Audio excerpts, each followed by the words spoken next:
Welcome to Members Spotlight, the podcast celebrating the stories and impact from our Chamber Toastmasters Club and Toastmasters family. I'm your host Любов, and today we're excited to spotlight Vladimír Záhradník, a passionate tech consultant, systematic architect, and blogger. I saw many interviews in LinkedIn. Vladimír served as President of Toastmasters Košice, Division Director and Club Coach for our very own Chamber Toastmasters Club, where he helped us guide through growth and automation. Vladimír, welcome to the Spotlight. I'm so happy. Thank you for inviting me. Yeah, so let's dive right in. And as President of Toastmasters Košice, Division Director and Club Coach for our club, tell me please, how have these leadership roles across different clubs and countries shaped your systematic thinking skills that you now apply as a tech consultant for founders? Please. I wouldn't say that sharpen is the right word. I would rather use the word awakened, because Toastmasters gives us the platform where we can not just speak, because speaking is about improving and sharpening your skills, but as an officer, it's more like finding your inner talents, and Toastmasters gives you the way how to do it, because you can join first in a small role as an officer in any club, for example in Chamber, you are encouraged, and later you can try something bigger. I skipped the area director role and I went right into division director, and yes, it was new for me. The first 2 weeks were shaky, but for me it was like trying something new, pushing my boundaries. And in the process, I found out that I'm quite good at some things which were necessary for the role. So it wasn't like I was sharpening my skills, it was I found myself good at some things necessary for the role. And later I found out that I really enjoyed the role. And from that on, it was just the process of, okay, Toastmasters is great, I would love to do it for my daily job, but it is not paid. So how can I transform this experience into something which covers my bills? And this was the start of my side business, which is already ongoing, and it's heavily inspired by the lessons I got from Toastmasters. And I totally agree with you and with your first part, when you describe how Toastmaster change your boundaries. And a couple of days ago, I write my speech for next meeting, and I realized I have some reflection about when you start to take small roles, how at least my emotions were very sharp, a little bit panic, and I all the time panic. But when I took next role, officer's role, all my panic just to slow down, because I already know how to handle it, everything. So all of this experience very precise and important for your growth as well. I would add that there is no small role in Toastmasters, because we all started somewhere. My first role was a secretary, not a president, and slowly I tried something else. My favorite role is, maybe the secretary is my most favorite role, and the second one is VP, not the president, because those two have the most power to rise the quality of the club. So I really love the VP role. It's the most demanding role, and it's not the president. President is more like the liaison between the area directors and other clubs. But the best role where you can really learn something is VPE. But it's like with your first speech. When you stand on a stage for the first time, you are nervous, you don't know where to look at and what to do. And the stepping into any officer role is the same. But as you start, you find out how the system works, you get better at it, and maybe one day you will end up as a division director. Who knows? Yeah. Okay, so let's move on. And my second question, what's one of standout project or maybe collaboration from your consulting work that shows how tech can empower entrepreneurs to grow without any burnout? I strongly believe that tools, for example AI, which is really popular right now and is transforming businesses, they are just tools, but they are amplifying what's already in there. If you are a grinder internally, you will grind even more because you will see AI as an opportunity to maybe chase more money, chase more status, be even wealthier than you are. And I see the trajectory that those people maybe will grind even more. And I'm the opposite. I made a decision that even though I'm founding something of my own, I don't want to compromise my life. I want to have hobbies. I want to have time for my friends. And so I built everything as anti-grind. And those tools help me to see clarity, to help me be more effective. But they are just, again, they are amplifying what's already in me.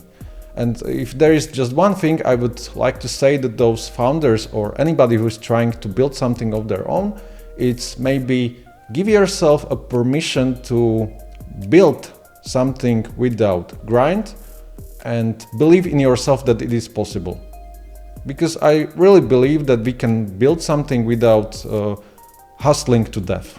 And this is the, maybe AI is the antidote if taken correctly, and maybe can start a revolution where people finally stop being the hustlers and start enjoying their lives more.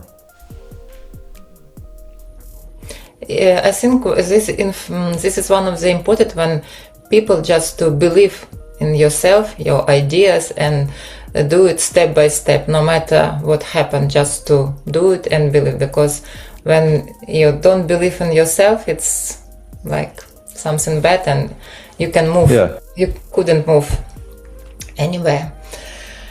And my last question, what legacy do you hope to leave for the next generation of Toastmasters and tech entrepreneurs in Slovakia and beyond? And what's one actionable step then can take today to start building? We already touched that in the previous questions, but what Toastmasters showed us was the model where individual is valued and they are working not as some grinding wheels in some large organization where they are nameless, but instead every single individual can shine with their talents, they can discover what they are good at, and together they can collaborate and create something really valuable. What Toastmasters also showed is, of course, its non-profit sector. And I believe it is a time to try to apply this model, this non-profit model, into classical organizations, which are currently more optimized on results, on maybe even on grinding, where people are boxed into some smaller roles. And I believe this model is antiquated, really. I would like to see a structure where non-profit heart is is governing what is going on, and the for-profit results are still delivered. So for example, non-profit sector usually raises money through fundraising, and of course this takes time and you have to please to somewhere else, versus for-profit is focusing on products, but it's neglecting the soul of individuals. And I believe something like a fusion of both models is the way to go. I'm already doing something like this, but I'm doing it with just a small team at this point. I have no idea how well it will work at a scale when I will have tens of employees, hundreds, maybe thousands, who knows. But I at least started and I'm talking about it, and hopefully if I just spark debate about these different ways how to work going forward, I already consider this a success, just to start a debate. I see your point. And I would like to admit when you mention the Toastmaster open your talent, or reopen your talent. And it's really true. It's very important because I like, from my experience and my reflection, I have never been, now I'm VPPR, and this project is like my idea. I just to try it, and it's interesting for me now, and I have no idea that I couldn't make some interview, make some videos and so I think it's here in Toastmaster, it's just you can try it, everything you have never tried before, and you can see it's work or not, how you can implement in your life or business life and whatever. So I believe you asked, the second part of the question was the action steps. And given that the organizations are still working on the model which was invented maybe 70 years ago, my recommendation is to really start in Toastmasters, because there are no limits. Usually we are lacking officers, so there are plenty of roles. And also there is just the formal description of the role, and there is the actual you doing the role. And for example, me as a secretary, I reinvented the role for myself, because secretary is really, that's why I love the role. It's the role where you have the authority to do whatever you want in the realms of the club, of the single unit. And for example, I decided to build a website, or for example, Lubov, you are doing podcasts. And while the organizations are transforming, and it might take decades, who knows, we might already find out what we are loving to do, maybe where we are good at, and this will help you to find your next organization, maybe your next job, where you already will be looking for maybe a different career, who knows. I started as a software engineer. Right now it looks like I will be leading people, and this was something I didn't plan to do. It just naturally happened as I went into Toastmasters.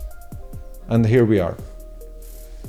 Yeah, so any roles we taken in Toastmaster and officer's role, just to gradually change our mindset and change our individuals, and we see new opportunities in our lives. Just simple. But we need to do it, not just to sit and do nothing. So we need to do it. Yeah, of course. It's the same. It's the paradox of just we repeat it all the time. It's stepping out of the comfort zone. It's the same thing. Yeah, it's true. Vladimir, thank you for your inspiration and for coaching our Chamber Toastmasters Club. And dear listeners, join a Toastmaster event, join our club.